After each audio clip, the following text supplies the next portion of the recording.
Jazzman vous présente Jazz 6.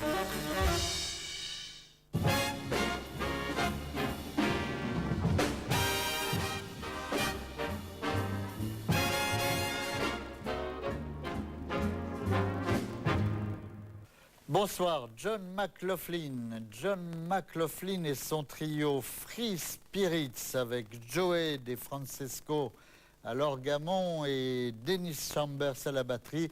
C'est le programme de ce soir, c'est-à-dire que les amateurs de gratte vont être gâtés et vont ouvrir grande leur mirette pour piquer quelques plans. Et comme nous sommes gentils, vous allez pouvoir piquer d'autres plans de gratte encore, puisque ce soir nous avons un invité sur le plateau. C'est un guitariste et chanteur de blues. Il se nomme Patrick Verbeek et je suis bien heureux de l'accueillir. Bonsoir Patrick. Hello, bonsoir. Bienvenue sur le plateau. Alors comme d'habitude, je vous coupe le sifflet avant que vous n'ayez commencé de parler pour donner quelques informations. Mais après, je sais que vous êtes quelqu'un de très disert, donc je me reposerai. Alors, les informations. Oui, j'aimerais vous signaler un petit déplacement qui n'est point antipathique, ma foi. Si vous aimez le jazz et l'Afrique, il y a du 1er au 9 juin un voyage à l'occasion du Festival de jazz de Saint-Louis du Sénégal. Vous voyez l'affiche qui fait tout de suite rêver. Avec donc il y a Johnny Griffin, Lavelle, Gilberto Gil et puis beaucoup de musiciens africains. Alors j'ai juste un numéro de téléphone à vous communiquer qu'on va voir apparaître sur l'écran. Voilà, c'est à Marseille.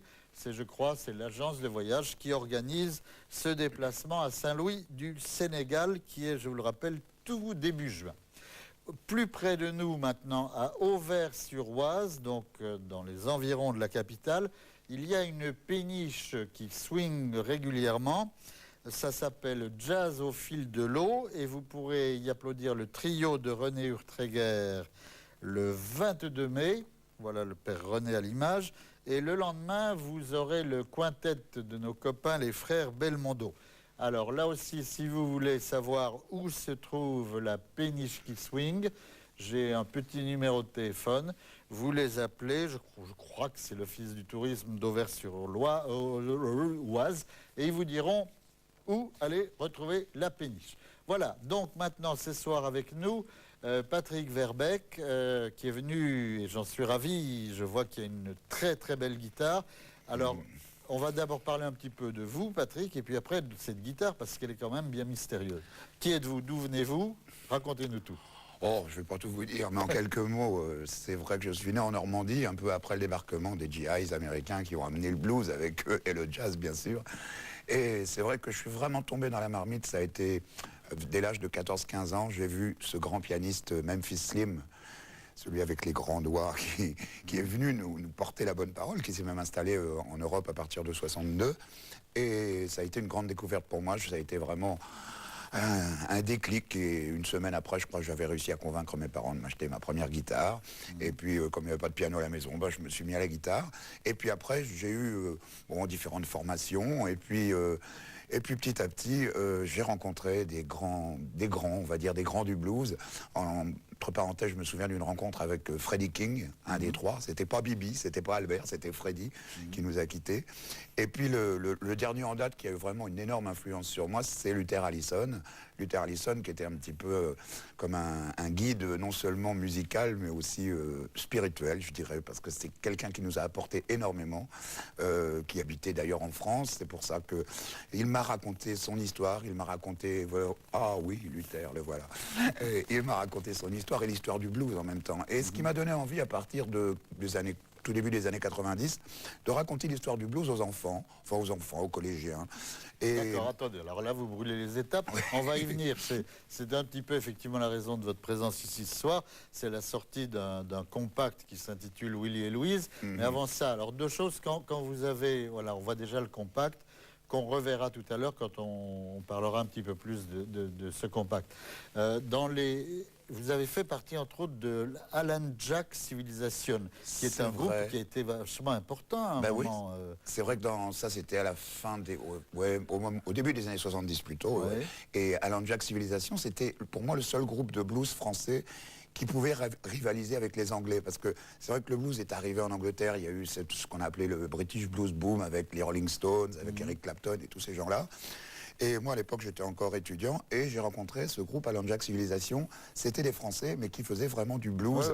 C'est resté un peu comme un groupe culte. Un groupe mythique, c'est vrai. Voilà. Et moi, ça a été vraiment le début, je dirais, d'une carrière plus professionnelle, puisque c'était un groupe qui avait déjà fait un album, qui tournait de manière nationale et même un petit peu internationale. De manière nationale, ça va nous permettre de parler de votre guitare. Wow, parce que j'ai vu en plus, quand vous êtes arrivé tout à l'heure sur le plateau, dans notre équipe technique, il y en a qui ont commencé à bader en disant « Oh, mais c'est une nationale !» Non, c'est une hobo. Alors expliquez-nous un petit peu, c'est quoi? Bien, en fait, c'est vrai, c'est la National Steel. Ça a été la première marque aux États-Unis de ces guitares en métal. On appelle ça des guitares à résonateur. Parce qu'à l'intérieur, là, il y a un résonateur. C'est un petit peu l'ancêtre de la guitare électrique, mais totalement écologique. Il n'y a pas de fil, il n'y a rien. Et les bluesmen ont joué avec un petit, je dirais, ce qu'ils appelaient un bottleneck, un goulot de bouteille, ou un petit slide, enfin voilà, un petit cylindre en acier que l'on glisse le long des cordes comme ça.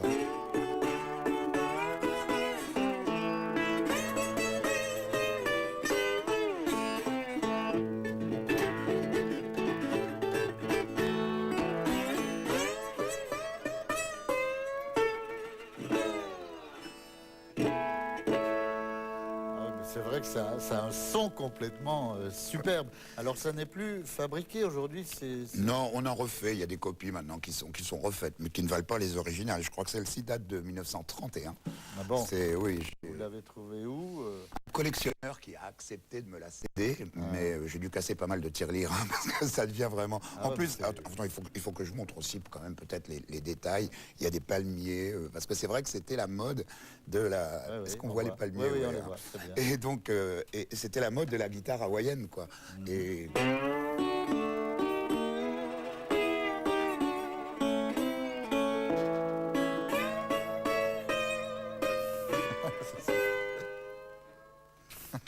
Il me manque quelques vainés. Tiens, je pourrais faire une demande de budget de Vainé, mais je ne garantis pas le résultat.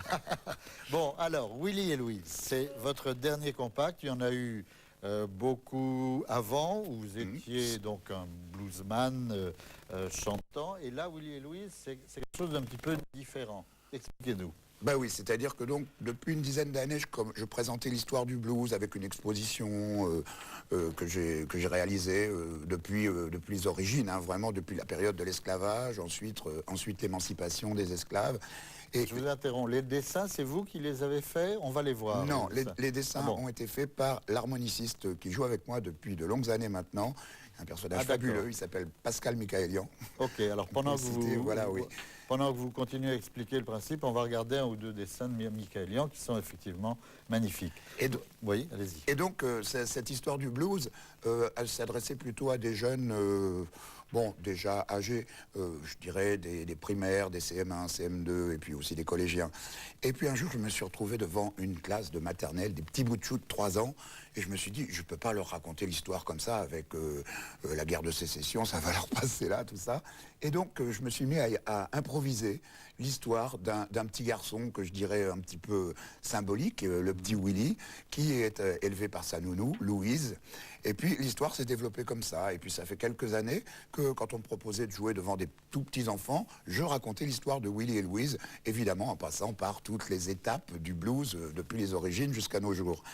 Et j'ai eu la chance tout récemment de participer au festival Chorus des Hauts-de-Seine. Oui. Et donc on m'a demandé de faire une création à partir de cette histoire de Willy et Louise. Et cette création, là voilà, enfin, pour moi c'est un rêve qui se réalise, puisque ça fait depuis 3 ans que c'était en train de se monter tout ça. Et donc on vient de sortir le disque sur le label Arc-en-Ciel. Il y a eu donc ces dessins, et puis il y a aussi un spectacle que l'on va promener à travers toute la France avec les projections de diapositives et des musiciens avec moi sur scène. Avant, je le faisais seul. Maintenant, il y a quand même des musiciens, un bassiste. Et puis alors, on essaye de retrouver un bassiste, un batteur, un harmoniciste, un joueur de pédale steel guitare aussi. Oui. Tous des gens merveilleux. Et ce qu'on essaye de faire aussi, c'est de montrer vraiment les origines avec, par exemple, une bassine et un manche à balai pour faire les débuts de la contrebasse, les washboards, toutes ces choses-là, et puis montrer petit à petit l'évolution de cette musique. Et j'ai la chance d'avoir aussi un musicien qui vient souvent nous rejoindre. C'est un saxophoniste de Chicago qui était un des accompagnateurs de Luther Allison. C'est monsieur David Johnson. Et à chaque fois qu'il est dans la région, dans une des régions européennes, eh bien, il vient jouer avec nous et c'est vraiment un grand plaisir. Ok. Ce disque, vous m'avez dit, est sur quel label? Arc-en-Ciel. Le label Arc-en-Ciel, qui est c'est un petit label, j'imagine. Voilà. Il est facile de le trouver, ce disque? Quel est le distributeur? Le distributeur, ce sont eux-mêmes. Ça s'appelle Studio SM. Et c'est en fait un label spécialisé dans les musiques pour enfants. J'avais déjà fait, il y a une dizaine d'années, donc la première mouture, je dirais, la balade au pays du blues chez eux. Et d'après ce que j'entends et ce que j'apprends, bien, je crois qu'il est distribué normalement à travers toute la France. Ok, alors on arrive presque à la fin de notre entretien. Vos prochaines dates de concert, je crois qu'en bon bluesman, vous les avez un petit peu oubliées. Je ne les ai pas toutes en tête, là.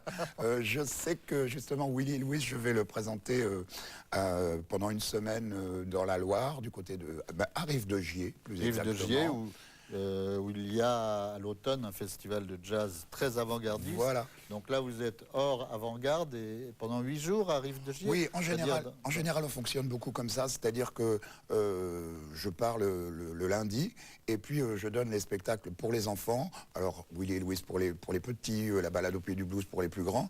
Et puis on termine, les musiciens me rejoignent souvent en cours de semaine. Ça fait qu'on fait vraiment comme des stages, je dirais, d'une semaine et c'est vraiment superbe parce que ça permet à la fois de connaître une ville, de la découvrir, de sentir l'esprit, le feeling et de terminer ça par un beau spectacle avec tous les invités et tous les copains. Ok. Patrick, une dernière question. On vous écoutait régulièrement tous les samedis soirs sur Europe pendant longtemps et là la fréquence ne répond plus. Eh bien voilà, oui, bon, c'est une belle aventure qui a duré 4 ans, hein, tous les samedis soirs. J'avais l'émission de blues qui s'appelait De quoi je vais me plaindre et puis là je crois que la station a pris d'autres orientations et donc, voilà. Comme vous, comme pour vous c'est plus difficile à dire, laissez-moi le dire moi, c'est une belle connerie parce que c'était une émission qu'on aimait bien, et puis je vois pas pourquoi ils l'ont arrêté, parce que vous parlez, et sur Europe, ils parlent beaucoup. Donc je jouais de la guitare en même temps. Ah oui, d'accord. Écoutez, j'espère qu'on vous entendra bientôt sur une radio, quelle qu'elle soit, et puis, moi je vais vous demander quand même de nous offrir un petit peu de musique. Oh, la guitare est là. Alors, pendant que vous vous installez, Patrick, je rappelle que derrière, après la petite coupure publicitaire, nous aurons donc John McLaughlin, les Free Spirits avec Joey DeFrancesco, Dennis Chambers, c'est donc encore ce soir un Jazz 6, super sympa. Maintenant, je me tais et nous écoutons Patrick.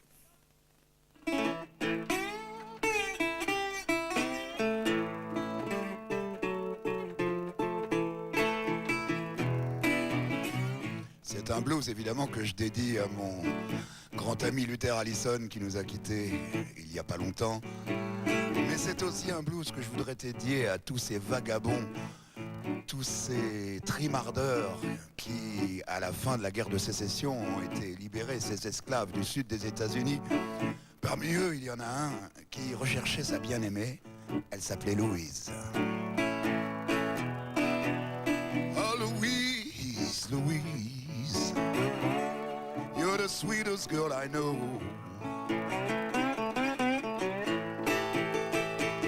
Say Louise, Louise, you're the sweetest girl I know. You made me walk from Chicago, baby, down to the Gulf of Mexico.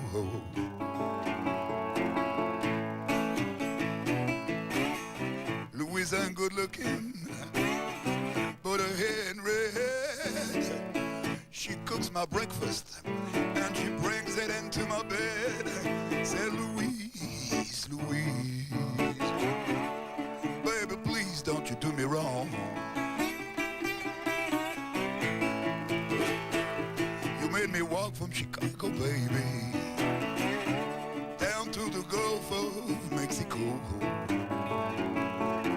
cette Louise qui est devenue, je dirais, le personnage central du conte pour enfants Willy et Louise. Alors je me suis permis une petite traduction, transposition française. Ah Louise, Louise, reviens, je t'en supplie. Pour toi j'irai jusqu'à Chicago, et même plus loin s'il le faut.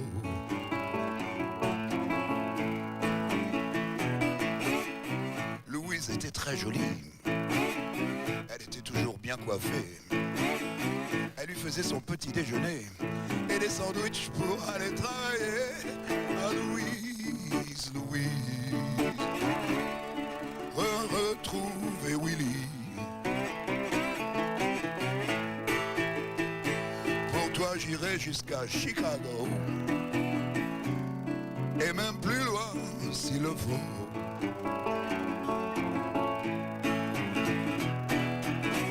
C'est ainsi que Willy est parti à la recherche de sa Louise, à travers les États-Unis, à travers le blues. Le blues de la campagne au début, bien sûr. Le gospel. Et aussi une forme de country music. Et c'est en arrivant à Chicago qu'il découvre le jazz. Les grandes formations swing des années 40. Il va même se permettre de chanter et de jouer avec eux le célèbre Come on, baby. Oh, baby, don't you wanna go? Baby, don't you wanna go? Don't you wanna go? To that same old place, back to my sweet home, Chicago.